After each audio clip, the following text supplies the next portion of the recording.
Olá, meu nome é Linei Urban, sou médica radiologista coordenadora da Comissão Nacional de Mamografia do Colégio Brasileiro de Radiologia. Nós vamos falar agora sobre perspectivas atuais do diagnóstico mamário. Isso porque o câncer de mama é um problema de saúde pública, ou seja, a cada 8 mulheres, uma vai desenvolver câncer de mama ao longo da vida. E separar quem são as mulheres que terão câncer, ou seja, as verdadeiras positivas, daquelas que são verdadeiras negativas, nem sempre é fácil.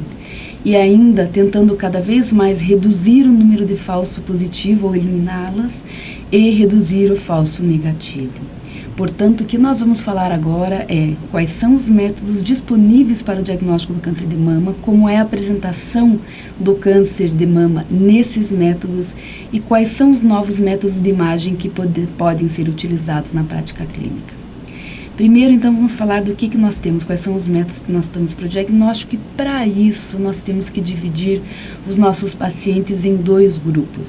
O grupo do rastreamento e o grupo do diagnóstico. E quando nós falamos em rastreamento, nós tentamos fazer o diagnóstico na forma mais precoce possível, ou seja, do carcinoma invasor da forma mais precoce ou mesmo na forma in situ, para que nós possamos dar um diagnóstico para os nossos pacientes com uma sobrevida melhor, ou seja, quando diagnosticamos no estadio 1, nós temos 95% de sobrevida, enquanto que se nós diagnosticamos, por exemplo, no estadio 4, nós temos 20% de sobrevida. E quais são as evidências científicas que nós temos de cada método para o rastreamento? Quanto à mamografia convencional, que é a nossa grande vedete, é o exame de baixo custo, acho que isso é o principal ponto, e tem o potencial de detectar lesões precocemente não palpáveis, com uma sensibilidade muito alta, ou seja, nós temos 55 a 95% de sensibilidade. Isso depende principalmente da idade, da densidade mamária, da experiência do interpretador e do equipamento utilizado. Lembrando quais são os potenciais para o rastreamento do câncer de mama, overdiagnóstico. Nós sabemos que quando nós fazemos o diagnóstico de lesões in situ, nós teríamos que ter uma redução similar no número de carcinoma invasores. E isso nós não temos visto, ou seja, deve ter lesões que nós estamos diagnosticando que nunca iam se manifestar clinicamente. Nós também temos o problema da radiosensibilidade, ou seja, nós sabemos que quanto mais jovem, quanto maior a dose de radiação dessa paciente, mais risco nós temos de induzir tumores nessa paciente, que podem vir ter problema futuramente, ou então falso positivo. E o que nós temos de literatura que nos comprovam que a mamografia convencional é útil para o rastreamento, ou seja, que realmente reduz mortalidade? Essa é uma meta-análise dos 8 principais estudos, mostrando para nós uma redução de 16 a 29% na mortalidade, que foi bem mais evidente e específica no grupo de 50 a 59 anos, chegando até 35% de redução, com dados limitados pelo pequeno número de pacientes no grupo de pacientes entre 23 a 74 anos, e com dados às vezes discutíveis porque não mostrou na primeira fase, mas sim numa fase mais tardia, redução de 15 a 20% de mortalidade no grupo de 40 a 49 anos. E a mamografia conseguiu, então, também demonstrar isso não só a nível dos estudos científicos, mas também nos programas de rastreamento, ou seja, ele reduz a mortalidade de 20 até 50% da mortalidade do câncer de mama quando aplicado à população geral nesses países. E a mamografia digital? Nós sabemos que a mamografia digital é um exame de maior custo, mas que tem a vantagem de poder contar com todas as possibilidades da tecnologia digital, que para nós isso é essencial, com os mesmos danos potenciais da mamografia convencional. E já temos de literatura alguns estudos que nos mostram que quando avaliado a população em geral, nós temos mais ou menos a mesma sensibilidade, ou seja, acurácia diagnóstica para a mamografia digital em comparação às pacientes que fizeram mamografia analógica. Já quando comparamos com as pacientes jovens com mamas densas ou na fase pré-menopausa, a sensibilidade da mamografia digital foi maior do que da analógica. Outros estudos mais recentes já mostram que a mamografia digital foi um pouco melhor que a analógica no grupo de pacientes até 69 anos, principalmente para carcinoma in situ. Já a ultrassonografia é um exame excelente para o rastreamento, seria excelente porque é um exame de baixo custo, bastante disponível, não invasivo. O grande problema é o baixo valor preditivo positivo, ou seja, alto falso positivo nessas pacientes. E também porque ela não pode ser considerada como um método isolado, já que ela não avalia a parte de microcalcificações. Na literatura, a gente já tem um grande número de estudos prospectivos, onde foi observado, ou seja, foi analisado as pacientes com mamas densas submetidas à ultrassonografia e foi detectada uma taxa de 3 tumores a cada 1.000 exames de ultrassonografia em pacientes que tinham mama densa, mas sem nenhum tipo de alteração à mamografia, que é um pouquinho menor, é claro que a primeira taxa de rastreamento à mamografia que a gente detecta entre 6 a 10 tumores a cada 1.000 exames de mamografias, mas é semelhante à taxa que nós temos no acompanhamento com a mamografia, que detecta entre 2 a cada tumores a cada 1.000 exames. E sempre com uma maior prevalência para aquelas pacientes de alto risco, e isso fez com que então fosse feito um ensaio multicêntrico para o rastreamento de pacientes que fizeram a mamografia, que não tinham nenhuma alteração à mamografia, somente mamas densas, padrão de densidade 3 e 4, mas que tinham como característica seu grupo de alto risco. E viram que para esse grupo de pacientes, ele aumentou a taxa de detecção, só com a mamografia eram vistos 7 tumores a cada 1.000 mulheres, passando para 11 tumores a cada 1.000 mulheres quando você juntava a ultrassonografia, ou seja, um aumento importante. Entretanto, o valor preditivo positivo para esse diagnóstico foi muito baixo, ou seja, foi de 8%. A cada 10 biópsias, apenas uma delas demonstrou ser tumor, ou seja, a ultrassonografia aumenta assim a taxa de detecção nesse grupo de alto risco com mama densa, porém com valor preditivo muito baixo para a biópsia percutânea. Já a ressonância magnética é um exame que tem como a principal possibilidade, ou seja, o principal benefício seria detectar lesões não vistas. A mamografia e a ultrassonografia, porque avalia outra forma de você ver o tumor, você avalia através da característica dinâmica ou de realce, e tem com uma sensibilidade muito alta, de 80% a 100%, um valor preditivo negativo muito importante, mas que tem como grande problema o alto custo, também a necessidade de contraste e o maior risco de falso positivo e overdiagnóstico. O que nós temos de literatura? Quando nós comparamos, por exemplo, a sensibilidade do exame físico foi de 17% nesse primeiro estudo grande da doutora Krieg, que foi publicado no New England, enquanto que a sensibilidade da mamografia foi de 33% e a da ressonância de 79%, com uma especificidade igual para todos os métodos, vendo que a ressonância não diagnosticou mais porque fez mais biópsia. Este foi um dos últimos estudos publicados em pacientes com alto risco, onde ela avaliou o exame clínico, a mamografia, ultrassom, a ressonância anual e um ultrassom de intervalo em 6 meses. O que é importante nesse estudo?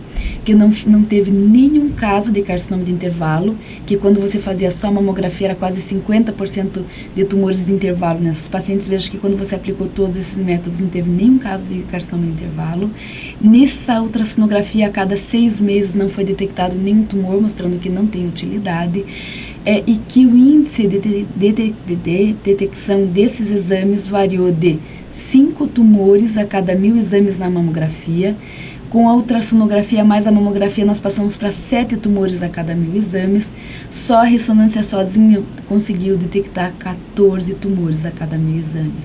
Quando você acrescentou ultrassom, ou seja, a ressonância e o ultrassom, ficamos na mesma, ou seja, são os mesmos tumores que eles detectam. Já com a mamografia e com a ressonância foi a maior taxa de detecção, chegando a 16 tumores a cada 1.000 exames. O que é importante? Que foi enfatizado nesse artigo, que você só consegue esses resultados se você tiver equipamento de alto campo, bobinas dedicadas, profissionais com experiência e capacidade de realizar biópsia.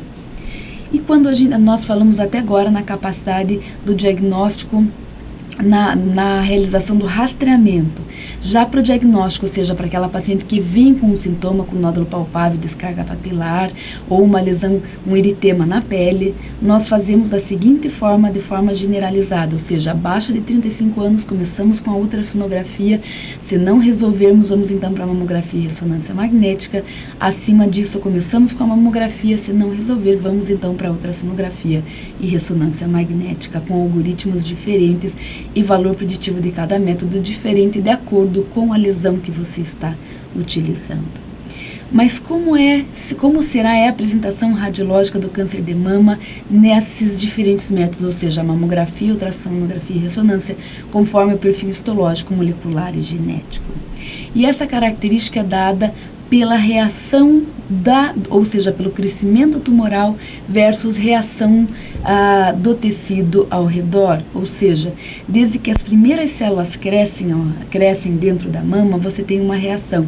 Se elas crescem de forma rápida, você tem uma pequena reação ao redor, se elas crescem de forma lenta, tem uma grande reação ao redor. Isso vai diferenciar também a angiogênese, ou seja, se ela cresce de forma rápida, tem mais neoangiogênese, se ela cresce de forma lenta, ela tem uma menor angiogênese, ou seja, o padrão de crescimento do tumor, a resposta do tecido ao redor e o grau de angiogênese vão nos dar as características nos métodos de imagem. Ou seja, nesse tipo de lesão de crescimento rápido, nós vamos ter uma menor densidade e um intenso realce, ou seja, maior sensibilidade da ressonância, menor da mamografia e ultrassom, enquanto que nesse nós vamos ter uma menor densidade com discreto realce, onde nós vamos ter uma maior sensibilidade da mamografia e ultrassom e menor da ressonância. Ou seja, nesse grupo de lesões nós temos calcificações pleomórficas, assimetrias focais, nódulo circunscrito, que é aquele tumor que cresce muito rapidamente, enquanto que naquele tumor que cresce mais devagar nós vamos ter nódulo espiculado, assimetrias focais, ou seja, que é aquele tumor que cresce mais devagar e dá tempo do organismo responder. E como é cada tipo histológico, como que aparece? Quando nós temos o carcinoma ductal invasor, nós dividimos ele em baixo grau e alto, e de novo temos assim, baixo grau, bastante tempo de resposta, nós vamos ver nódulo especulado, distorção, microcalcificação pontiforme, como esse caso, que em 2002 só tinha algumas calcificações e veio aparecendo progressivamente o nódulo especulado.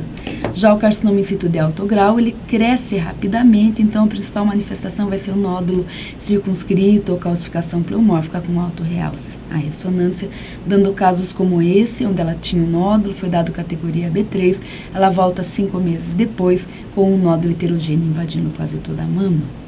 Já o carcinoma lobular tem como característica o crescimento de algumas células em forma de fileira indiana.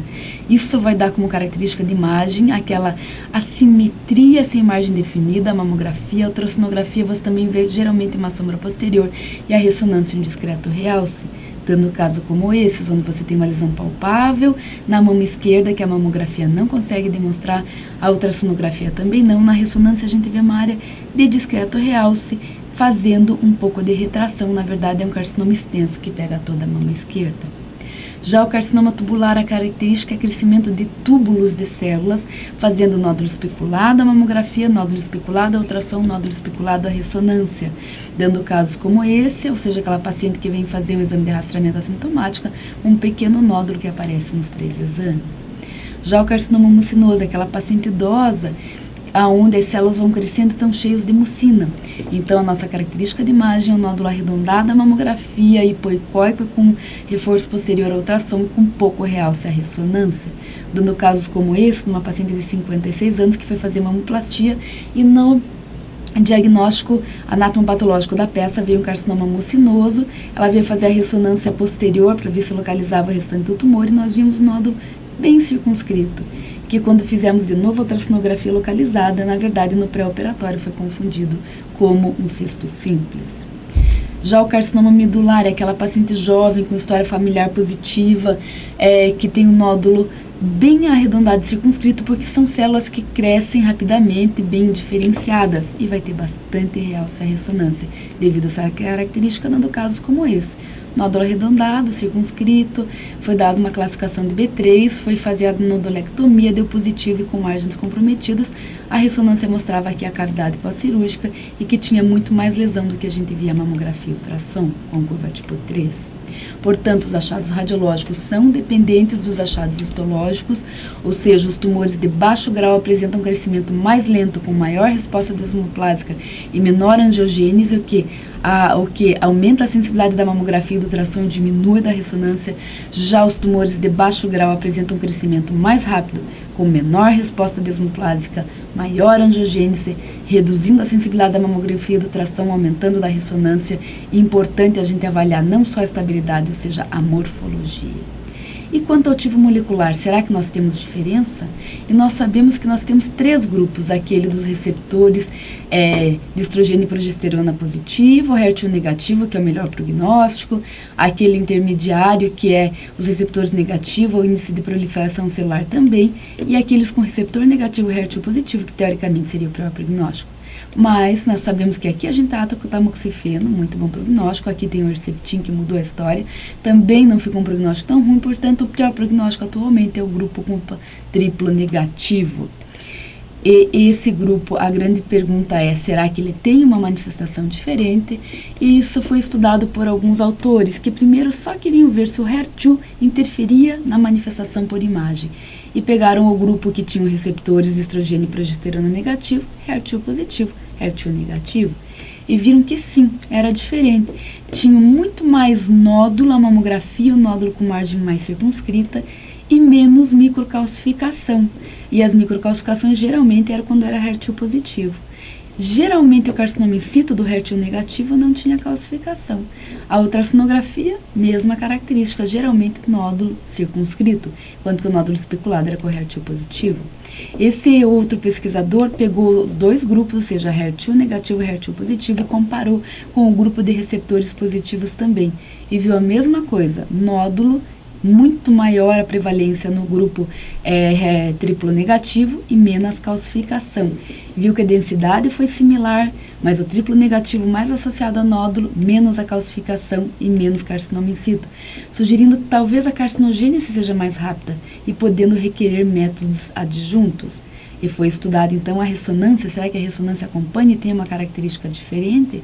Sim, de novo nesse estudo a mamografia com aquela mesma característica, a ultrassonografia só nódulo em 15% das vezes foram classificados como falsos negativos, os tumores triplo negativos, margens circunscritas, e a ressonância magnética nós vimos a mesma coisa, ou seja, a principal manifestação foi nódulo em 77% das vezes, só que a ressonância a gente conseguia ver margem irregular e com curva tipo 3. Ou seja, o triplo negativo pode ter um risco maior desse falso negativo na mamografia e no ultrassom, porque ele tem características benignas ou indeterminadas, ou seja, geralmente é um nódulo circunscrito.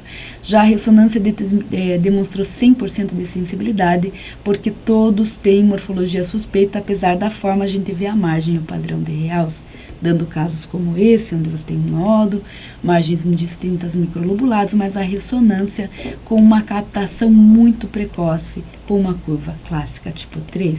Ou esse outro caso, de novo bem arredondado, circunscrito, mas com uma captação muito precoce, com curva tipo 3 e área de necrose central. Mas não sempre é assim a manifestação, temos outras também. Essa paciente só tinha uma dor na mama direita, a mamografia não mostrava nada e a ressonância mostrava uma extensa lesão que pegava quase a totalidade da mama, já com linfonodo positivo. Portanto, fenótipos dos tumores são associados sim com a manifestação de imagem, e como os tumores estão sendo cada vez mais tratados conforme os achados moleculares, nós radiologistas e mastologistas devemos saber identificar os diferentes subtipos e principalmente saber que o triplo negativo tem maior risco de falso negativo. E quanto ao perfil genético, será que difere? E nós sabemos que o modelo atual de carcinogênese sugere que a modificação inicial ocorre em uma célula-tronco, ou seja, você tem uma célula-tronco que se diferencia nas células mais diferenciadas, e que o tumor pode se originar dessa célula indiferenciada ou desta mais diferenciada, onde você vai ter um tipo mais basaloide ou um tipo mais luminal, onde aqui você vai ter geralmente do ponto de vista histológico os de alto grau e aqui os de baixo grau. Aqui os com menor com receptores moleculares específicos, diferentes desses que geralmente são receptores hormonais positivos, com mais instabilidade no grupo basaloide, mais estabilidade no luminal, dando então a classificação dos 5 subtipos e influenciando no tipo de tratamento que você pode fazer de acordo com esse tipo. Será que nós temos característica de imagem diferente? Nós não temos nenhum estudo que mostre ainda, mas a gente pode inferir que, como aqui nós temos os tumores de alto grau e receptores negativos, provavelmente a característica de imagem dos basaloides é dessa forma, enquanto que as características de imagem dos luminais são aqueles similares aos tumores de baixo grau com receptores positivos. E o que nós temos de métodos novos para o diagnóstico de imaginologia mamária que nós devemos considerar nesses últimos minutos? Primeiro, temos que falar rapidamente da tomossíntese, que nada mais é do que uma evolução da mamografia, ou seja, um método que veio para ficar e que realmente nós vamos utilizar muito ainda. Por quê? Porque ela utiliza os mesmos princípios da mamografia, ou seja, temos todas as vantagens da mamografia digital, porém com maior sensibilidade, maior especificidade, além de reduzir falso positivo e reconvocação, ou seja, enquanto que a mamografia nós temos um único raio na mama, na tomossíntese o aparelho se mexe em cima, vai se movendo em cima da mama, nós colhemos mais ou menos várias imagens que podem ser reconstruídas com uma mesma dosagem de uma mamografia normal, ou seja, ao invés de vermos uma lesão como essa, nós vemos exatamente a morfologia da lesão. Aqui novamente na mamografia digital nós vemos essa área, na tomossíntese a gente vê exatamente as especulações. A doutora Elizabeth é uma das maiores pesquisadoras e viu que a sensibilidade da tomossíntese com a mamografia digital aumentou em 10%, a especificidade em 5%, o valor preditivo positivo em 13%, negativo em 2%. E além disso, reduziu em 40% a reconvocação. Ou seja, melhora a visualização e caracterizações de lesões, reduz a reconvocação, uma localização mais precisa das imagens, entretanto, ainda para nós é de alto custo e tem dificuldade de realizar biópsia nas lesões visualizadas somente a esse método. Mamografia digital com CAD, importante porque nós sabemos que a dupla leitura médica aumenta em 15% a detecção.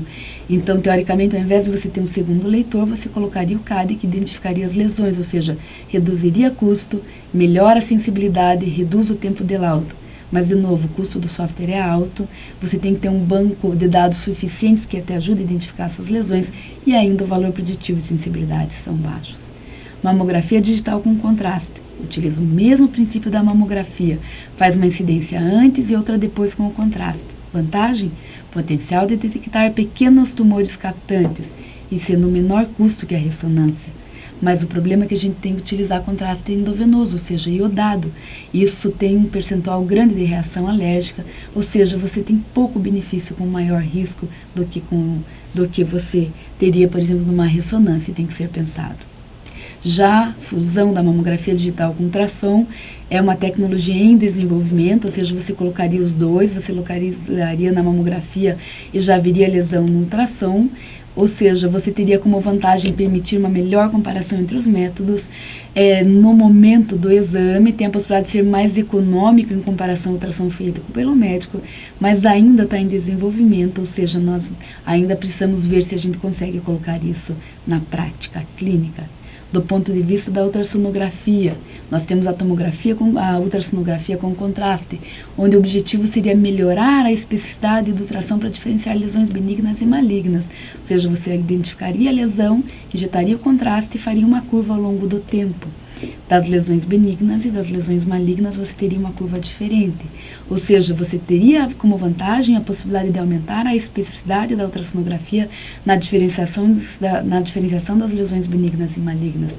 Mas como desvantagem, você usa um contraste, é difícil porque você tem a movimentação da respiração da paciente e é impossível você avaliar mais do que um nódulo no mesmo momento. E a ultrassonografia com elastografia, que atualmente está sendo inclusive especulado se vai ser incluído no BIRADS, tem como objetivo também melhorar a especificidade do ultrassom, ou seja, você acha a lesão, você escolhe onde você quer analisar e você aplica o software, é bem rápido, e você vai ver de acordo com o teu software se essa lesão é mole, ou seja, como um fibroadenoma, ou se é uma lesão mais dura, ou seja, como um fibroadenoma. Este é um dos trabalhos mostrando que tem sim a possibilidade de melhorar a especificidade do ultrassom. Entretanto, ainda falta a padronização da técnica e ainda temos a dificuldade com o artefato de movimento e os casos de necrose. Portanto, em conclusão, nós, radiologistas do século XXI, temos que cada vez mais sabermos a parte da ciência básica do câncer de mama. Por quê? é uma doença muito heterogênea, com muitos subtipos diferentes, padrão de crescimento diferente, grau de malignidade, aparência radiográfica e segmento. E seria uma oversimplificação esperar que uma doença tão complexa como essa possa ser diagnosticada com um único método de imagem. Muito obrigada.